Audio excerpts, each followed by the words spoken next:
Nii, kell on 16.03, ma just vaatasin, nagu ma vajutasin salvestusnupule ja väljas ongi juba pime. Nii et see jutt, ma 3 ajal rääkisin, pisut pärast 3 oli selline õrnalt hall ja nüüd on juba täiesti pime. Et lisaks midagi ma eelmisele mõtiskusele ma rääkisin, et miks läänekristlik mõtteviis on üle väga paljude teiste, kõikide teiste. Et see et see ei puuduta usku, see puudutab just seda elustiili ja maailmavaadet. Et on see, et see iha nagu peksta alamaid ja limpsida ülemate tagumik on märgatavalt väiksem kui teistes maailmavaadetes.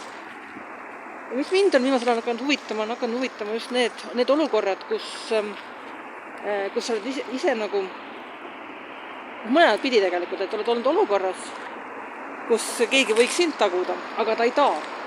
Või vastupidi, sina oled olukorras, kus sina võiksid taguda või ühesõnaga sa ei tee seda. Ja mina igal juhul ei tee seda, sellepärast, et isegi kui ma olen väga domineerivatel positsioonides, mulle meeldib vist olla kenade inimeste vastu kena ja miks ma peaksin neid kuidagi taguma, jah. Aga mul on näiteks hea näide on see, et 90-ndatel ja 90-ndate alguses olid väga paljud soomlased, olid eestlaste vastu ülbed. See on fakt, see ei ole inetult öelda, see on fakt. Ja praegu mul on hästi palju selliseid tagasivaateid, ma olen teinud ja mõelnud, et nende vastu, kes ei olnud vastu ülbed, kas vastupidi ääretult kenad. Ja need oli päris palju need soomlased, päris palju oli. Need on näiteks 2 üht, kes võttis vähem raha, sest see oli natukene üle mingi summa, seda ära anna nii palju, pole vaja. Ja on meeles igasugused toredad ja geni soomlased. Ja see tagasivaadet oli selle, et ma olin Viru hotellis ja seal olid teenindajad olid soomlased seal all seal registreerimislauas ja rääkisid kõik soravat eesti keelt. Kujutada midagi sellist ette nagu mingil 90-ndatel või 0-ndatel oli päris raske. Intellektuaalidest seda muidugi oli, jah, aga see on teine tasa. Ja siis ma mõtlengi just nende soomlaste peale, kes olukorras, kus nad oleksid tegelikult võinud olla vastu ülbed, otsustasid olla kenad. Et mis see viis, mis tekitas selle otsuse?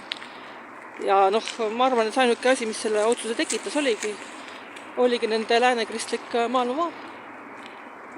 Ja see maailmavaade ütles, et inimeste vastu peab olema kena. Isegi siis, kui nad on sinust halbu, viletsamad või vaesemad. Muidugi, adekvaatselt kena, mitte võuk kena. Seda, et ikka igasuguste vastu ka kena olema ei pea. Olgu. Ja siin on ilus